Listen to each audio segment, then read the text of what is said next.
Olá a todos, meu nome é Alan França, sou médico formado em 2007 com especialização em cirurgia geral, medicina do trabalho e concluí esse ano o mestrado em telemedicina e telesaúde pela UERJ. Antes de mais nada, gostaria de agradecer o convite da Renata Freitas, estendendo também meu agradecimento às professoras Alexandra Monteiro e Renata Aranha pela oportunidade. Hoje a gente vai falar um pouquinho sobre o atendimento em áreas offshore com a telemedicina. Como é que funciona, qual a aplicabilidade e principalmente como que isso é totalmente essencial num bom prognóstico de uma patologia ou de um acidente. Então, começando sobre o atendimento e suporte nas áreas offshore via telemedicina. Nossa agenda ela vai englobar aí, primeiro a gente vai começar falando sobre a legislação vigente, a norma regulamentadora vigente, depois vamos falar sobre a definição de telemedicina e o que seria uma área remota, que nessa área remota está incluída aí a área offshore, né? Os tipos de instalações offshore, que é bem importante para a gente entender como é que será feita essa cobertura médica e uma possível evacuação aeromédica, se for necessário, os tipos de atendimentos e classificação, as ferramentas que a gente tem disponível hoje no sistema e o Medivac, ou a evacuação aeromédica, e os resultados da telemedicina, a assertividade diagnóstica, a redução dos números de desembarques, que foi exatamente o meu trabalho de conclusão do mestrado. E, por fim, vou evidenciar aí dois casos que foram bem emblemáticos aí para a empresa, que como a telemedicina pôde dar esse suporte todo e essa assistência médica nessas áreas offshore. Quando a gente começa falando sobre a legislação vigente, a norma regulamentadora, o Conselho Federal de Medicina ele tem um parágrafo único que estabelece que o atendimento médico à distância, nos moldes da telemedicina ou de qualquer outro método, ele vai dar-se de acordo com a regulamentação do Conselho Federal de Medicina. E aí a gente tem, por exemplo, a Resolução 1643 de 2002, que define a disciplina e a prestação de serviço através da telemedicina. O artigo 1º fala da definição da telemedicina como exercício da medicina através de utilização de métodos de comunicação audiovisual e de dados. O artigo 2º ele já fala sobre os serviços prestados através da telemedicina em relação à infraestrutura tecnológica apropriada, pertinente, e principalmente também sobre a guarda, manuseio e a transmissão desses dados, a questão da ética médica, do sigilo profissional. O artigo 3º ele fala que em caso de emergência ou quando solicitado pelo médico responsável, o médico que emitir o laudo à distância pode prestar o serviço de suporte diagnóstico e terapêutico, tá? E o artigo 4º ele fala sobre a responsabilidade profissional que esse médico tem perante o paciente, sobre principalmente em relação aí a um eventual dano a esse paciente, tá? Esse próximo slide, a resolução número 2227 de 2018, ela já define a disciplina de telemedicina como uma forma de prestação de serviços médicos mediados por tecnologias.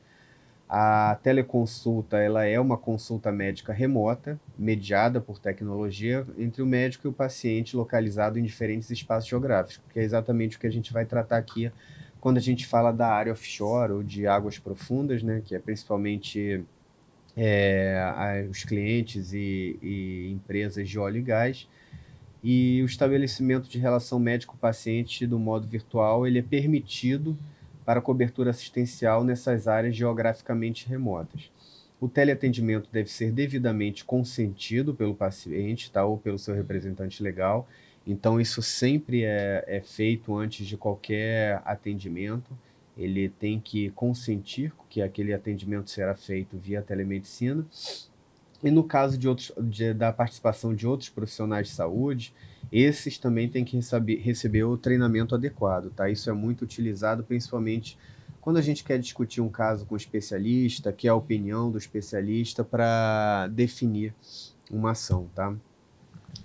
Quando a gente vai falar sobre a norma regulamentadora, que é bem recente, ela foi publicada e entrou em vigor em 21 de dezembro do último ano, de 2018, ela estabelece os requisitos mínimos de segurança, saúde e condições de convívio em plataformas de águas profundas, ou seja, essas áreas offshore, que é o que a gente vai tratar aqui.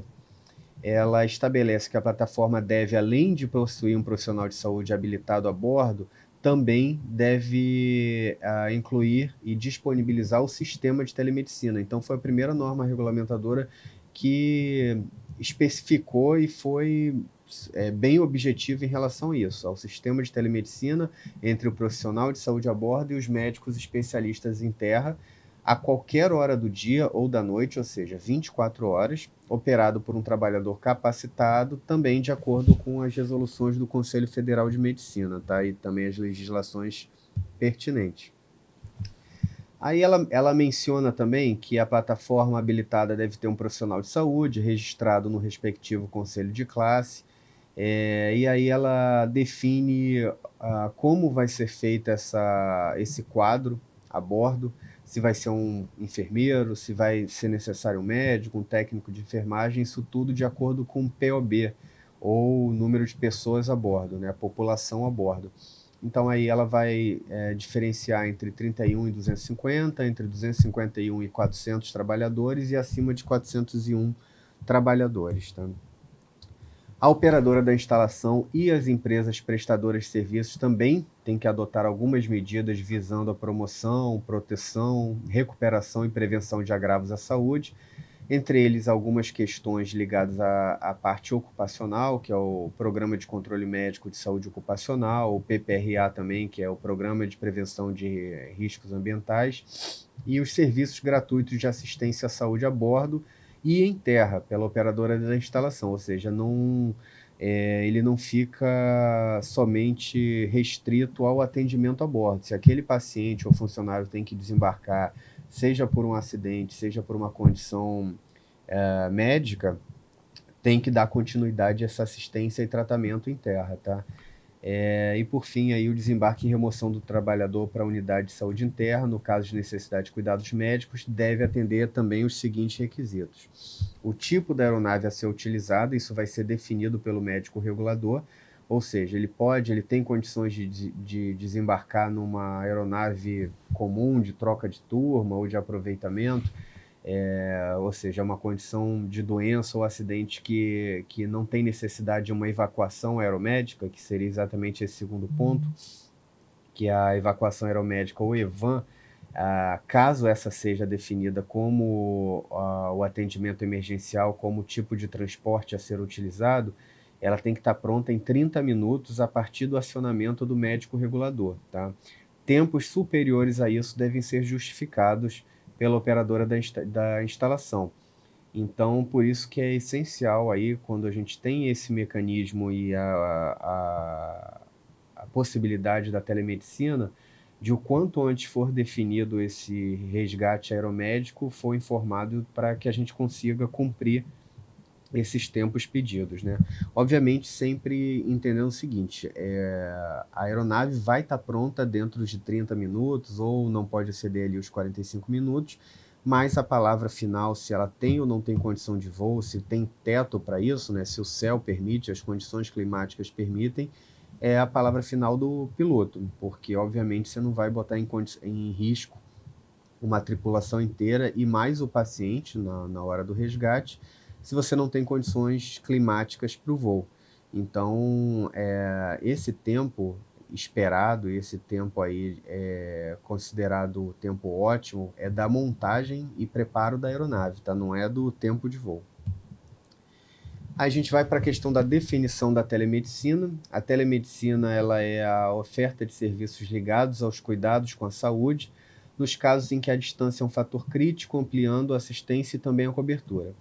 Tais serviços são fornecidos por profissionais da área da saúde, usando tecnologias de informação e de comunicação para o intercâmbio de informações válidas para promoção, proteção, redução do risco da doença e outros agravos e recuperação. Essa é a definição da Organização Mundial de Saúde, tá? A grande maioria das aplicações da telemedicina consistem na transferência de informações médicas obtidas por diferentes meios, seja palavra escrita, falada, e também através de diversos meios de comunicação. Pode ser desde um simples e-mail, ou uma ligação telefônica, ou a videoconferência, uma ligação via satélite.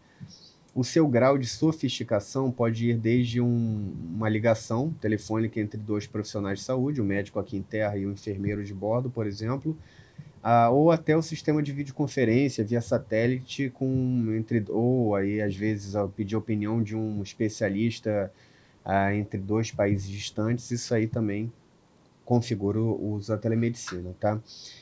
Quando a gente fala do uso da telemedicina nos atendimentos de plataforma em águas profundas, tem a finalidade de viabilizar um canal de comunicação efetivo para qualquer instalação em área remota, visando assim maior economia de tempo, recursos e, sobretudo, a definição da conduta médica, que é aquilo que a gente estava falando.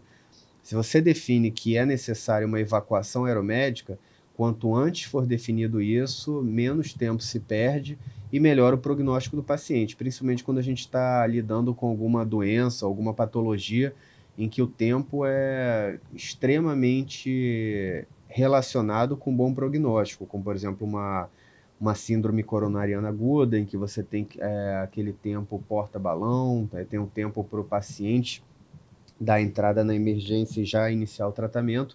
Então, quanto antes isso for definido e for efetivado, mais rápido vai ser essa evacuação, mais rápido ele vai estar sendo tratado já num centro hospitalar de alta complexidade.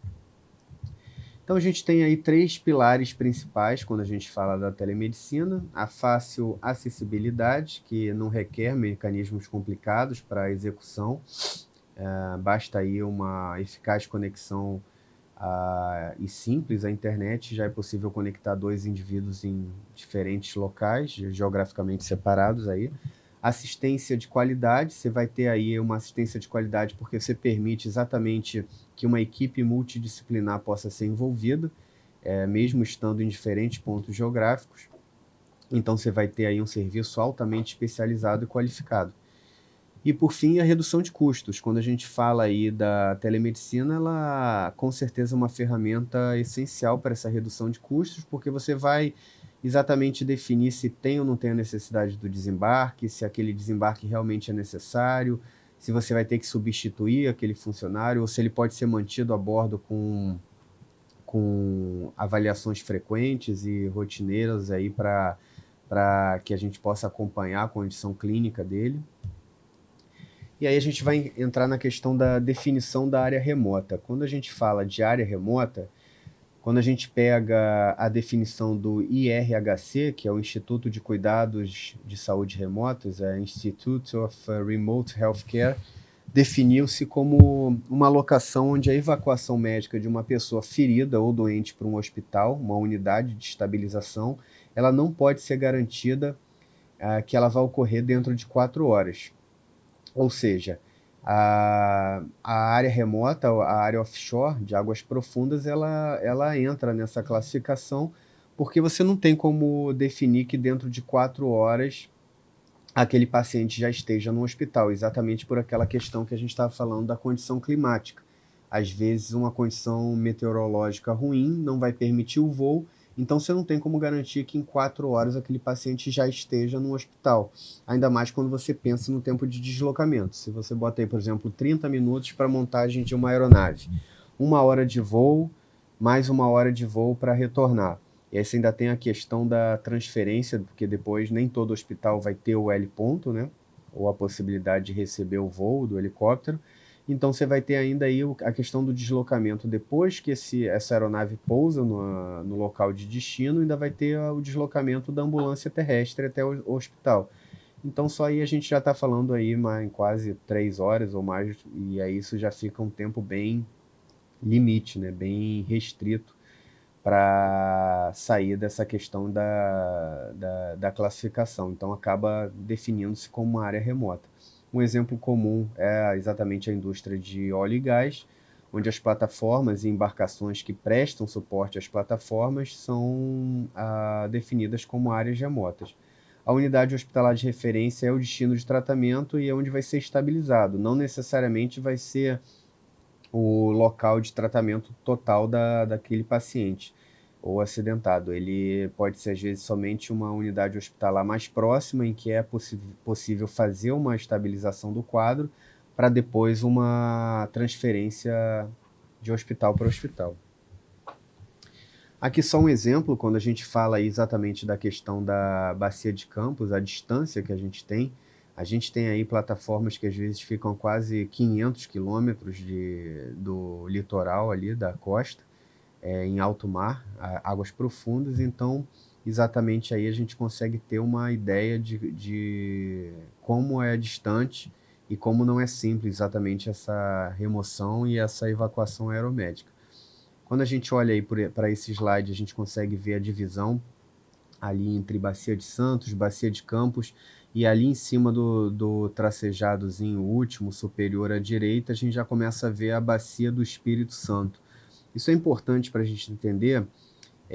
Cada zona ali em amarelo, laranja ou marrom é um campo de exploração, seja de óleo, seja de gás.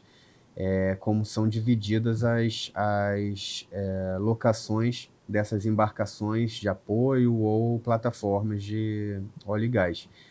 Por que é importante saber isso? Porque muitas das vezes você pode pensar assim, se ele está na bacia de Campos, o mais próximo vai ser remover para um hospital no estado do Rio de Janeiro, o mais próximo possível.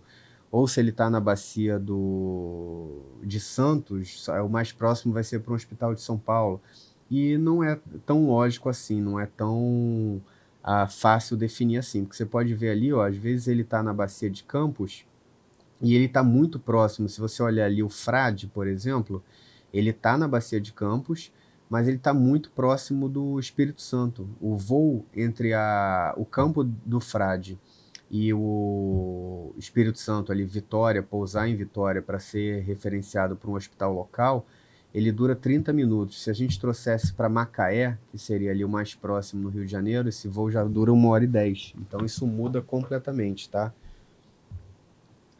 Aí, mais um exemplo das plataformas em águas profundas, ficam em média a 300 quilômetros, mas podemos chegar até 500, e são definidas assim como área remota, ou seja, a gente não consegue garantir que a remoção até um hospital de alta complexidade para a estabilização desse paciente, ele vai se dar dentro de 4 horas. Aqui é só um exemplo de tipos de instalações offshore. A gente tem aí desde supply boats, né, que são barcos de apoio, que vão ter uma população a bordo bem restrita, bem pequena, geralmente 30 a 50 funcionários, até as plataformas que são fixadas no fundo mesmo do mar ali, com POB, né, uma população a bordo que pode chegar às vezes até 600 pessoas. E aí vão ter as outras variações aí, os FPSOs, que fazem toda a parte de produção, carregamento e também a parte de descarregar essa parte do óleo, e também tem um POB alto, às vezes podendo chegar aí a 200, 300 pessoas. Isso aí é importante a gente entender, principalmente para a gente saber como funcionaria uma evacuação aeromédica, porque muitas vezes você está lidando com um supply boat, que é um barco pequeno, a gente pode ver aqui nesse próximo slide, que é exatamente essa foto à esquerda do meio, é um barco de apoio, tá ali encostado, tá no deck, no porto ali, você consegue ver que você não tem um L ponto ali. Então, se você tem que deslocar, você tem que disparar uma evacuação aeromédica, como é que funcionaria? Esse barco de apoio em alto mar, em águas profundas, vai ter que chegar o mais próximo possível de uma plataforma ou de uma outra embarcação maior que tenha o L ponto, vai transbordar esse paciente e aí sim a gente remove de helicóptero. Então, por isso que é muito importante você entender com qual embarcação você está lidando, qual o tamanho dela, qual a possibilidade, caso aquela condição clínica piore e você vai ter que disparar uma evacuação aeromédica, porque você tem que se programar. Não vai ser tão simples do tipo, se você tem que fazer um transbordo, você tem que contar com esse tempo todo aí, até mesmo a condição da maré. Às vezes a maré não permite que você faça esse transbordo. Então, se você acha que vai ter uma condição clínica que pode ser agravada ou está naquele limiar ali do desembarca ou não desembarca, na dúvida é melhor já disparar a evacuação aeromédica e começar todo o processo do transbordo, tá? Para que a gente perca o menor tempo possível nesse resgate, nessa evacuação. Os tipos de atendimentos e classificação. A empresa que a gente faz a coordenação médica e trabalha aí com todos os dados, a International Healthcare, ela tem um sistema próprio de gerenciamento de casos, que é o MedStatus. Nele são cadastrados todos os casos ocorridos, tá, nas unidades seja offshore ou onshore, a fim de manter um acompanhamento estatístico desses casos. Então, essa plataforma digital que foi desenvolvida pela equipe de TI, a equipe médica da International Healthcare, ela abrange tudo, desde o armazenamento e gerenciamento das informações médicas até a questão da informação encriptada, a questão do processo de segurança, ética, confidencialidade médica. E, além disso, a gente tem um registro completo desse paciente, a vida toda dele. Então, a partir do momento que eu cadastrei esse funcionário, principalmente quando a cobertura médica ela não é somente para a parte de emergência e urgência médica, ela também abrange a parte de saúde ocupacional, a gente vai ter o histórico completo do funcionário. Então, por exemplo, vou dar um exemplo aqui. A gente tem o seu João da Silva, que é um funcionário que foi admitido em 2010, já apresentou 4 atestados desde 2010, dos mais diversos motivos, já teve um acidente, foi afastado para o INSS. Então a gente vai ter também ali a CAT, que é a comunicação do acidente de trabalho, voltou, fez o aso de retorno ao trabalho e apresenta aí um quadro clínico normal desde que voltou ao trabalho.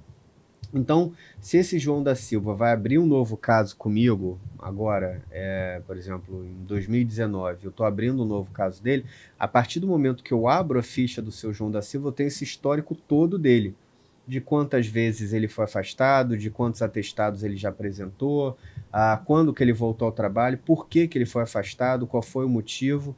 Então, eu consigo ter uma visibilidade de todo o histórico dele, e isso, obviamente, facilita bastante, porque você já vai saber que o seu João da Silva, por exemplo, tem alergia a tal medicação, que o seu João da Silva já tem uma condição prévia naquela coluna lombar, que ele está apresentando uma dor lombar hoje. Então, eu já consigo traçar ali um perfil dele, e isso facilita muito na definição e conduta do caso, né?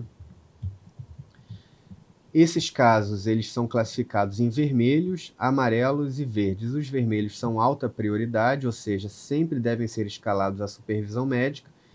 E o que seria um caso vermelho? Qualquer tipo de acidente de trabalho ou evento relacionado ao trabalho, porque por menor que seja, você envolve uma questão ocupacional e uma questão de legislação. Se você tem ali um acidente de trabalho, por menor que seja, ele foi abaixar para pegar um equipamento e sentiu uma dor na coluna, travou a coluna, aquilo é um agravamento, está relacionado ao trabalho, então você vai ter 24 horas ali para abrir a comunicação de acidente de trabalho. Então é um caso vermelho de alta prioridade. Ou às vezes também um caso que não é relacionado ao trabalho, mas que possa gerar um desembarque médico, por exemplo, uma dor torácica, uma síndrome coronariana aguda. Isso é um caso vermelho porque vai gerar uma evacuação aeromédica. Ou condições de saúde de funcionários que exercem função-chave, por exemplo, o médico, o enfermeiro de bordo, o OIM, que é o Offshore Installation Manager, que é como se fosse o comandante geral daquela embarcação. Sem essas funções, sem o médico, sem o OIM, sem o enfermeiro de bordo, a produção para, a operação para, porque são funções chaves ali para que esteja rodando ali a operação sem problemas. Os casos amarelos são casos, condições clínicas não relacionadas ao trabalho, que você abriu ali e ainda está em resolução, ou seja, uma pressão alta que você medicou e vai voltar daqui a 2 horas para uma reavaliação, é uma dor de dente que você medicou e marcou uma reavaliação para dentro de 24 horas, então ainda não está totalmente resolvido. E os casos verdes são casos simples, abertos, tratados e fechados. é um resfriado comum, é uma cefaleia, é uma amidalite sem complicação. Você abriu, tratou e fechou ali no mesmo dia, tá? As ferramentas disponíveis que a gente tem. Essa foto aí é a foto exatamente da central médica da International Healthcare, 24 horas, 7 dias da semana, em que a gente tem ali o médico de plantão e ali todos os coordenadores de atendimento fazem os atendimentos das primeiras ligações e passam para os médicos que estão de plantão, e esses médicos vão definir qual vai ser a conduta, se tem necessidade de envolver um especialista ou não, se tem necessidade de uma evacuação aeromédica ou não. Então a gente tem ali as telas com os casos do dia, as outras unidades em que estão ligados. A International Healthcare ela é uma joint venture que está presente aí em mais de 20 países. Então, por exemplo, no caso de, olha, o sistema caiu, a gente está sem comunicação no Brasil, teve alguma catástrofe, algum problema. Isso é desviado, você consegue desviar para Joanesburgo, para Filadélfia, para Londres. Então, aquela tela ali central, você tem aí o mapa de todas as localizações que tem uma central médica da International Healthcare ou International SOS, e as telas ali em cima são as comunicações diretas com essas outras centrais. Tem sempre um alerta do dia que você vai mandar para o cliente, e aquela tela ali à direita superior menor que está escrito No Medvac Found é exatamente que naquele momento não se tem nenhuma evacuação aeromédica em curso, né? A partir do momento que você dispara uma evacuação aeromédica, ali já abre um cronômetro que é exatamente para que a gente possa cumprir aqueles tempos esperados, aqueles tempos considerados tempos ótimos, né? Então, ali, essa parte do meio, exatamente os coordenadores de atendimento, são os que pegam as primeiras ligações. Toda e qualquer ligação vai sempre passar por um médico, tá? Por menor que seja o caso, não, olha, é uma unha encravada, é uma dor de cabeça, vai sempre passar pelo médico para que ele possa medicar e dar a conduta aí adequada. E todo e qualquer atendimento, ele sempre começa com a seguinte pergunta: isso é uma emergência?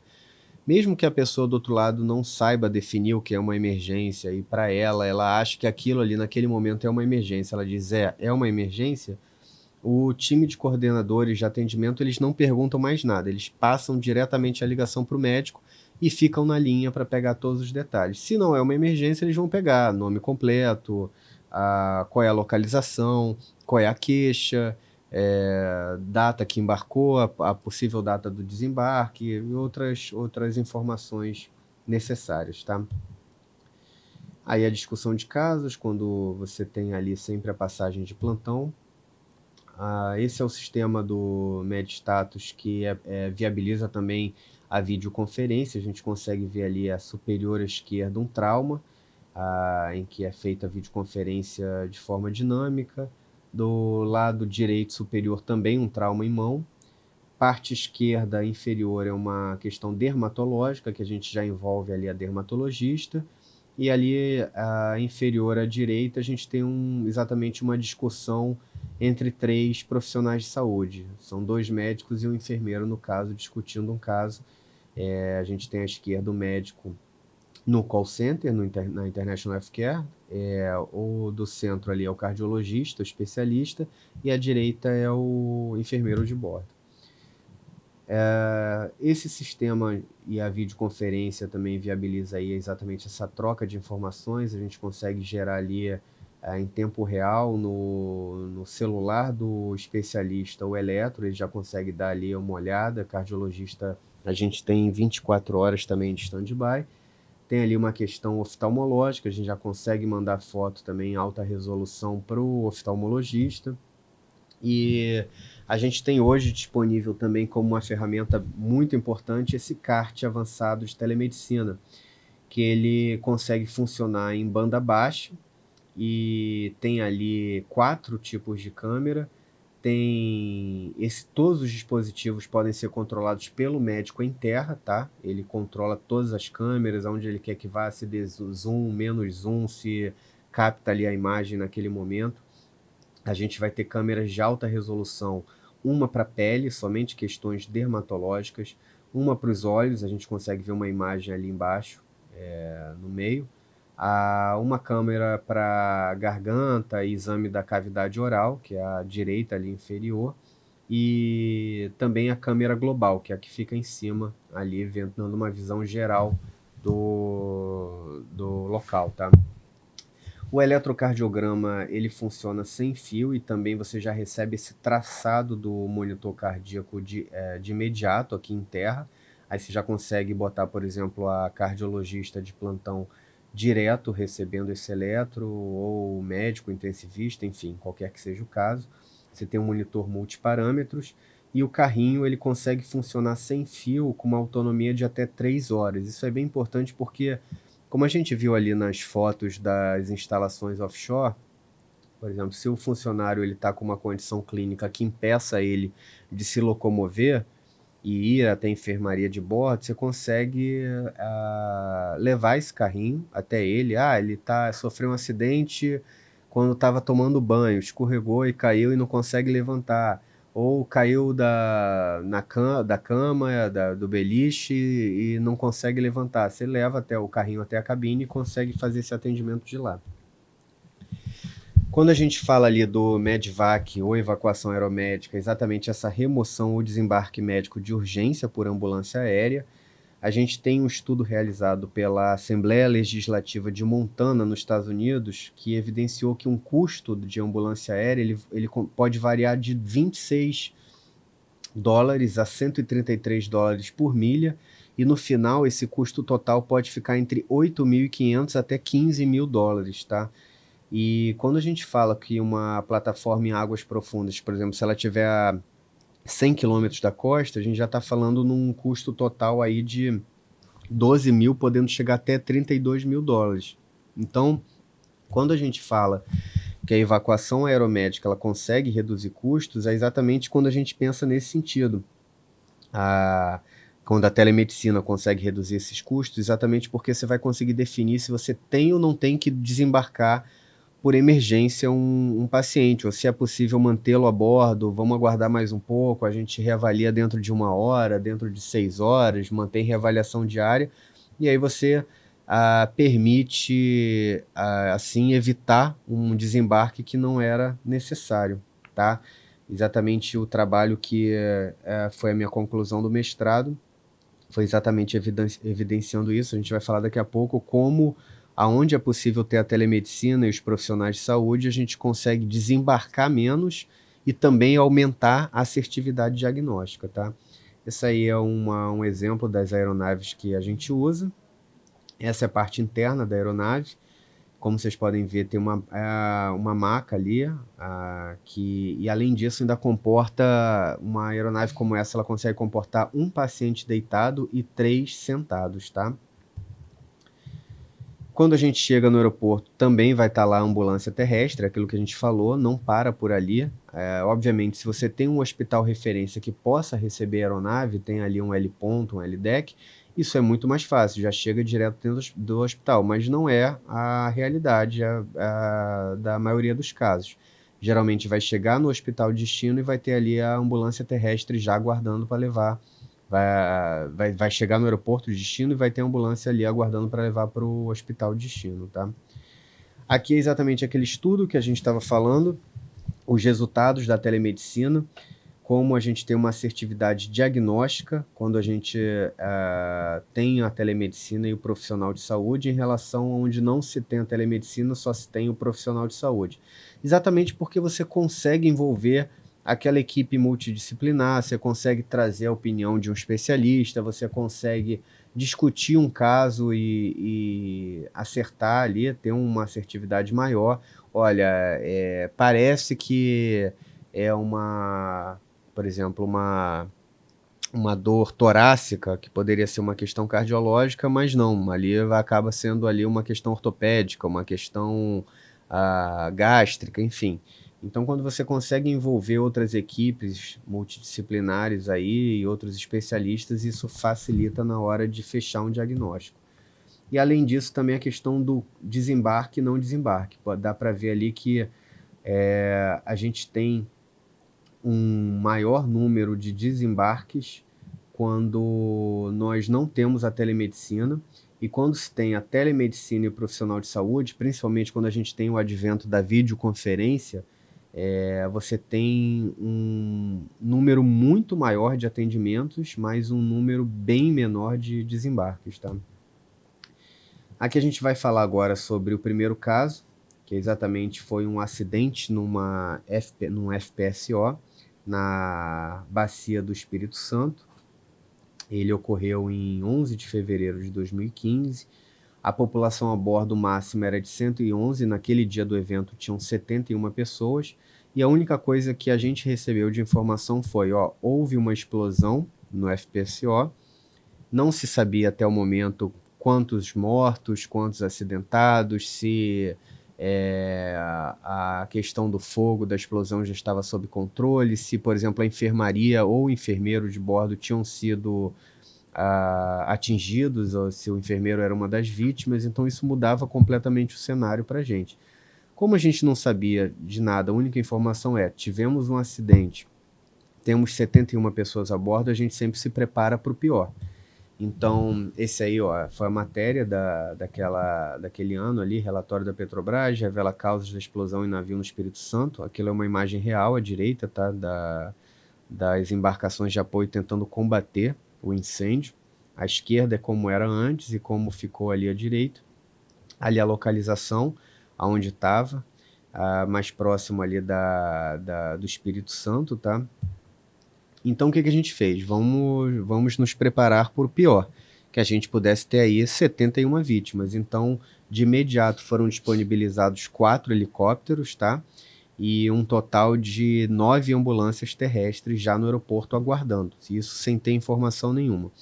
Quando a gente conseguiu ter a primeira informação foi de que já teriam algumas vítimas fatais no FPSO, e aí a gente já tinha definido ali, como obviamente a gente teria questão de queimados, a gente está falando de uma explosão, a gente já reservou de imediato 7 leitos de CTI num hospital chamado Vitória Parte, que tem um centro de queimados, 5 leitos de CTI no Hospital Meridional, e de stand-by como um plano C, o Hospital do Rio Doce, e também já tendo contactado os hospitais referências aqui do Rio de Janeiro, caso fosse necessário remoção acima desses 12 leitos e mais os leitos do Rio Doce ali.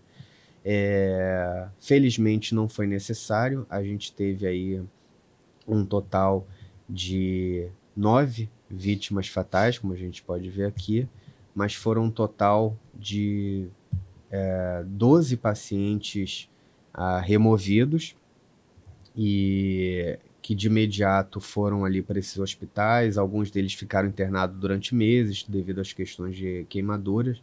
A gente disponibilizou também uma ambulância com um profissional, com 2 psicólogos para suporte às famílias que estavam chegando para pegar as informações no hotel. Então nós montamos uma sala de crise em que a gente colocou ali à disposição, distribuiu as vítimas entre os hospitais de referências. A maioria delas foi liberada com 24 horas. Ficaram, por fim, aí 3 vítimas sendo tratadas por um tempo maior, que demandaram cirurgia devido à questão da queimadura de 3º grau. E, por fim, todas as vítimas removidas com vida evoluíram bem, receberam alta, já retornaram aí em plenas condições. E, infelizmente, a gente teve aqueles 9 óbitos que foram de imediato. Não foram vítimas que foram removidas e evoluíram para o óbito, foram funcionários que estavam diretamente trabalhando na casa de máquinas, que foi onde ocorreu a explosão, e foram vítimas fatais. A gente tem o segundo caso, que foi uma plataforma de petróleo também, um paciente hipertenso com história familiar positiva para doença coronariana, 56 anos de idade, e abriu um caso de uma dor torácica típica em que o eletro mostrava já um supra-ST.